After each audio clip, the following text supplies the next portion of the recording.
Ang lahat ng ito ay nagsimula matapos ang laban kay Broly.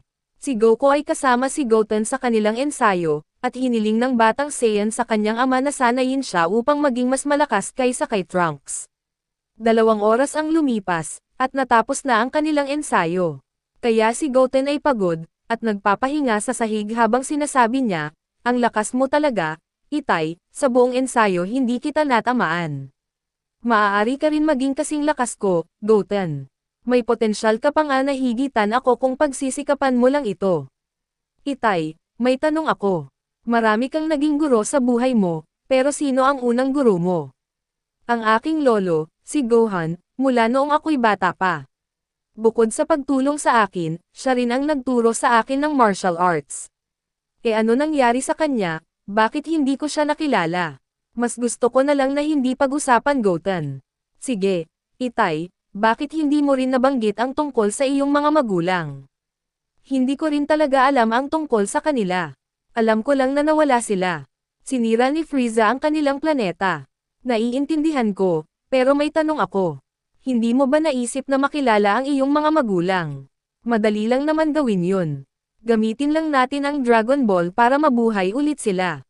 "Hindi ko naisip yun, anak, pero mukhang magandang ideya.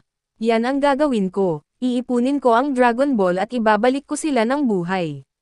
Si Goten, sa pagkarinig niya, ay magiging sobrang saya, dahil excited siya na makilala ang kanyang lolo at lola.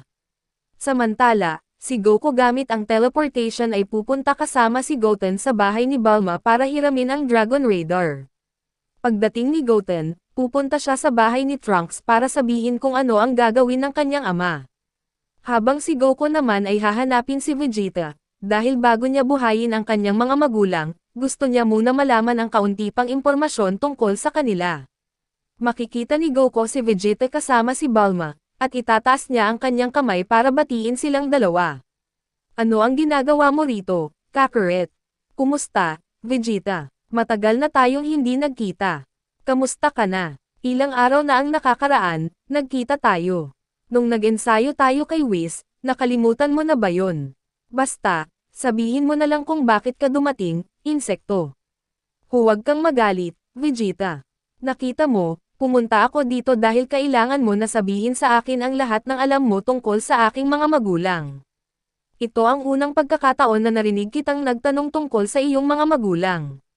Ang plano ko ay buhayin sila, ngunit wala akong alam tungkol sa kanila, hindi ko alam ang kanilang mga pangalan o kahit ano sa kanilang pisikal na anyo.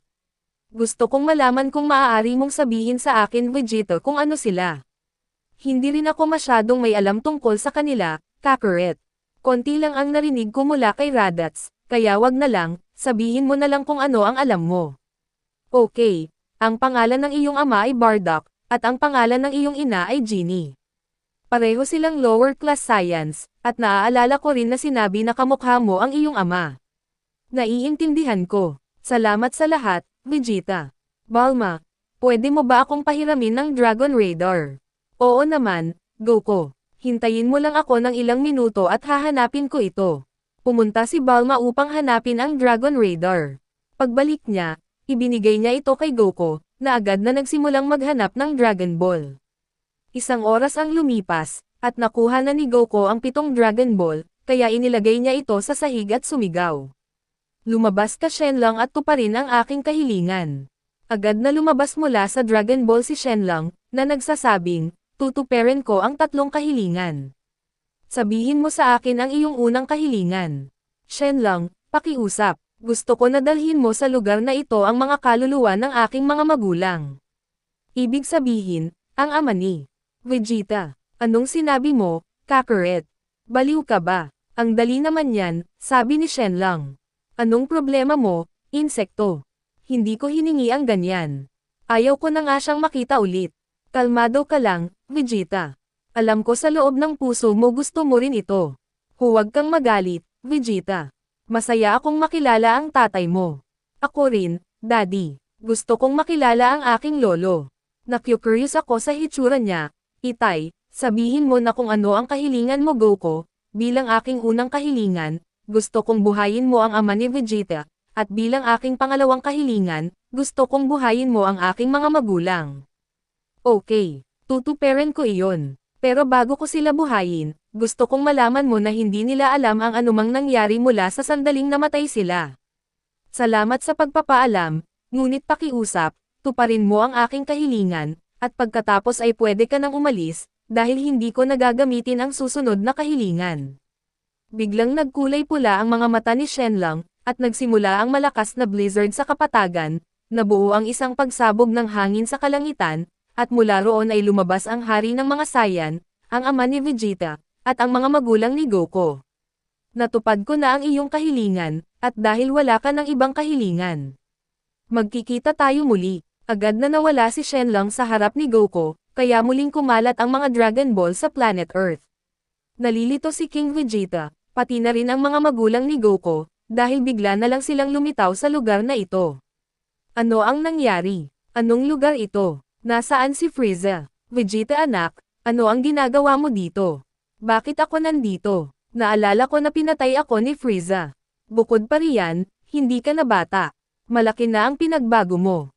Binuhay ka ng isang dragon na nagtutupad ng mga kahilingan, ang Dragon Ball. Ano ba iyon? Tumingin si Vegeta sa kanyang ama, ngunit hindi talaga siya interesado sa kanyang presensya. Kakarot, sila ang mga magulang mo. Hindi sumagot si Goku dahil labis siyang nagulat na makita ang kanyang mga magulang sa unang pagkakataon. Ikaw ba si Kakarot? Ikaw ba talaga yan, Kakarot? Kamukha mo talaga ang iyong ama. Tumakbo si Genie papunta kay Goku at yumakap siya habang umaagos ang mga luha mula sa kanyang mga mata. Hindi ko talaga alam kung ano ang sasabihin sa mga pagkakataong tulad nito, pero pakiramdam ko'y nakita noon. Hindi ko alam kung ano ang nangyayari, pero masaya akong makita ka ulit, Kakarot. Ako ang iyong ama. Ang pangalan ko ay Bardock, magkamukha nga tayo, may peklat ka lang, nang sabihin sa akin iyon ni Vegeta, hindi ko iyon pinaniwalaan. Nakikita ko na totoo pala iyon. Kakarot, kailangan mong sabihin sa akin kung ano ang nangyayari, dahil bigla na lang kami dumating rito, ang iyong ina at ako. Sa nakikita ko, kung hindi ka nabuhay sa planeta na ito, komplikado sabihin ito, pero sa planeta na ito ay may mga Dragon Ball na kayang tuparin ang anumang kahilingan, at sa tulong nito ay nagawa kong buhayin ka. Napakakakaiba nito, hindi ba? Huwag kang mag-alala, masasanay ka rin sa tamang oras. Sinabi sa akin ng anak mo Vegeta ang tungkol sa iyong lakas. Sigurado akong naghiganti ka na para sa amin, at pinatay mo ang buwisit na Frieza na iyon. Sa huli, ikaw ay aking anak. Ang dugo ko ay umaagos sa iyong mga ugat. Ikaw ay isang high-class na mandirigma. Ang buhay ko ay nagbago ng malaki. Ngayon hindi na ako naglalaan ng oras sa pagsakop ng mga planeta. Ngayon, nabubuhay ako sa planeta na ito ng payapa, at may asawa, anak na lalaki, at anak na babae. Hello, ako si Bulma, asawa ng iyong anak, at ang batang nakikita mo rito ay iyong apo, ang pangalan niya ay Trunks. Sigurado ako na hindi ito totoo. Paano nangyari na ikaw, na aking anak, ikaw ay nag-asawa ng isang tao mula sa walang kwentang planeta na ito? Bukod pa dito, tingnan mo itong batang. Ito, mukhang napakalambot, at iniisip ko na ang iyong anak na babae ay ganun din. Nagalit si Vegeta sa mga sinabi niya, ngunit pinigilan niya ang sarili na hindi magdulot ng problema, dahil alam niyang labis na na-e-excite sina Bulma at Trunks na makilala si Lolo. Huwag kang magsalita ng walang kwenta, Papa. Ang bata na ito na sinasabi mong mahina ay kayang talunin ka sa isang laban ng madali at walang kahirap-hirap. Sinasabi mo sa akin na ang batang ito ay kayang talunin ako. Huwag mo akong patawanin. Mula sa mga mandirigma na sumasakop ng mga planeta, ngayon ay isa ng komedyante. Kung hindi ka naniniwala sa mga salita ko, bakit hindi mo siya labanan? Paano kung atakihin mo siya ng buong lakas mo? Huwag kang mag-alala, ipapakita ko sa iyo ang pagkakaiba ng kapangyarihan ng isang hari. Mabilis na umatake si King Vegeta at may tiwala sa kanyang iniisip, kaya nagtangkang puruhan si Trunks, ngunit isang kamay lang ni Trunks ang madaling sumalag dito, at pagkatapos ay sinuntok niya ito sa tiyan, na nagpabagsak kay King Vegeta sa kanyang mga tuhod, at magsimulang pawisan ng matindi. Pasensya na, Lolo, mas mahina ka pa pala sa inaakala ko, sorry po. Ipinapangako ko na hindi ko na uulitin, sobrang nagulat si Bardock sa nakita niya. Ang batang iyon ay nagawa pang talunin si King Vegeta sa isang suntok lang. Hindi ako makapaniwala sa aking mga nakita. Huwag kang masyadong magulat, ama. Normal lang na talunin ni Trunks ang ama ni Vegeta. Sa katunayan, ang mga anak ko ay napakalakas din. Sinabi mo ba ang mga anak mo? Kakarot, mayroon ka rin bang mga anak at asawa? Tama iyon, ina. Mayroon akong 2 anak. Ang isa ay tinatawag na Gohan, at ang mas bata ay tinatawag na Goten, at narito siya sa likod ng mga halaman. Siya ay medyo mahiyain minsan. Goten, huwag kang mahiyain. Halika at batiin mo ang iyong mga lolo at lola. Lumabas si Goten mula sa mga halaman at ipinakita ang kanyang sarili kay Genie at Bardock. Kamukha ko rin siya, Kakarot. Walang duda na siya ay iyong anak at aking apo. Hay, masaya akong makilala ka, Goten. Ako ang iyong lola, si Genie. Kung medyo kakaiba sa iyo na tawagin ako na lola, halika't yakapin mo ako at tawagin mo akong mama. Kamukha mo talaga ang aking anak noong siya ay maliit pa, yinakap ni Goten si Genie. Masaya akong makilala ka, lola. Napakabata mo pa. Sigurado akong magugustuhan ka ng aking nanay na makilala. Gusto ko rin makilala ang iyong nanay. Sabihin mo sa akin ang pangalan ng iyong nanay. Ang pangalan niya ay Chi-Chi, napakaganda naman ng pangalan niya. Kakarot, sabihin mo sa akin kung ano ang nangyari kay Frieza. Buhay pa ba siya o pinatay muna? Ewan ko kung paano ko sasabihin sa iyo, pero ang nangyari kay Frieza ay, sa sandaling iyon, sumulpat si Vegeta, at nagsabing siya na ang magpapaliwanag ng mabuti.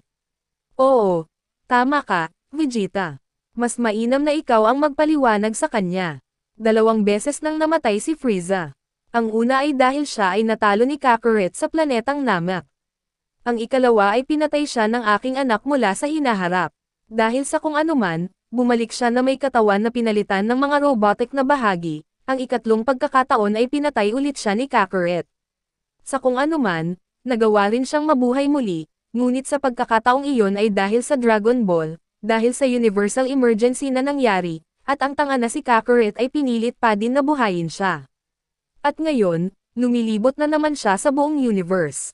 Hindi makapaniwala si Bardock at Genie sa ginawa ni Goku, ginawa mo iyon Goku. Bardock, walang duda na ang iyong anak ay tanga.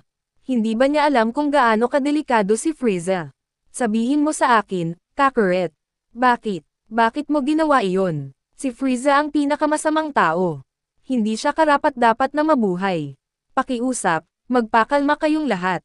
Sa kasalukuyan, hindi na. Banta si Frieza sa atin.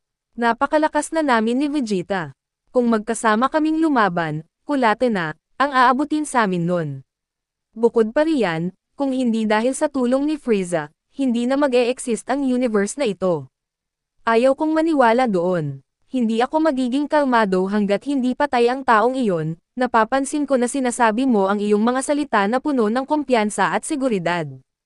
Sabihin mo sa akin, Kakarot, totoo bang mayroon kang lakas na kayang talunin siya? Tama iyon, tatay. Gusto mo bang patunayan ko sa iyo? Oo, gusto kong patunayan mo sa akin. Ano pa ang hinihintay mo? Atakihin mo ako ng buong lakas mo. Sinabi iyon ni Goku at gumawa ng napakatapang na mukha.